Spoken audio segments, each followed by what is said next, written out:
Darshan fans ವಿರುದ್ಧ ನಟಿ ರಮ್ಯಾ ಸಮರ, ಕಿಡಿಗೇಡಿಗಳ ಬೇಟೆ ಶುರು. 43 ಅಕೌಂಟ್ ವಿರುದ್ಧ ಕೇಸ್. ರಮ್ಯಾ ಮನೆಗೆ ತೆರಳಿ ಮಾಹಿತಿ ಪಡೆದ ಪೊಲೀಸರು.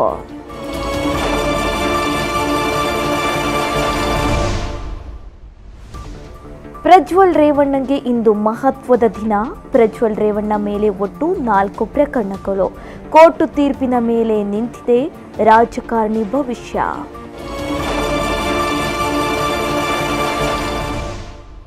ಧರ್ಮಸ್ಥಳದಲ್ಲಿ ಶವಗಳನ್ನು ಹೂತಿಟ್ಟ ಪ್ರಕರಣ. ಅನಾಮಿಕ ತೋರಿಸಿದ ಮೊದಲ ಸ್ಥಳದಲ್ಲಿ ಸಿಗಲಿಲ್ಲ ಸಾಕ್ಷ್ಯ. ಉಳಿದ 12 ಸ್ಥಳಗಳಲ್ಲಿ ಇಂದು ಶೋಧ ಕಾರ್ಯಾಚರಣೆ.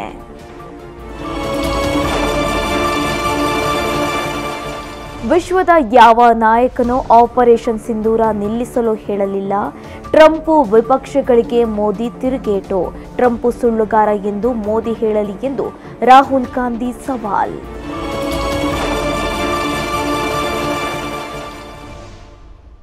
ಕೊಡಗು ಜಿಲ್ಲೆಯಲ್ಲಿ ಮಳೆರಾಯನ ಆರ್ಭಟ.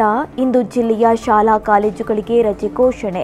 ರಜೆ ನೀಡಿ ಕೊಡಗು ಜಿಲ್ಲಾಧಿಕಾರಿ ವೆಂಕಟರಾಜ ಆದೇಶ.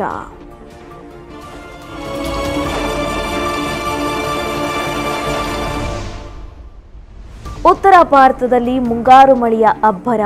ವಿವಿಧೆಡೆ ಮನೆಗಳಿಗೆ ನುಗ್ಗಿದ ನೀರು. ನಿವಾಸಿಗಳು ಕಂಗಾಲು. ಅತ್ತ ಬಿಹಾರದ ಪಾಟ್ನಾದಲ್ಲೂ ಭಾರೀ ಮಳೆ.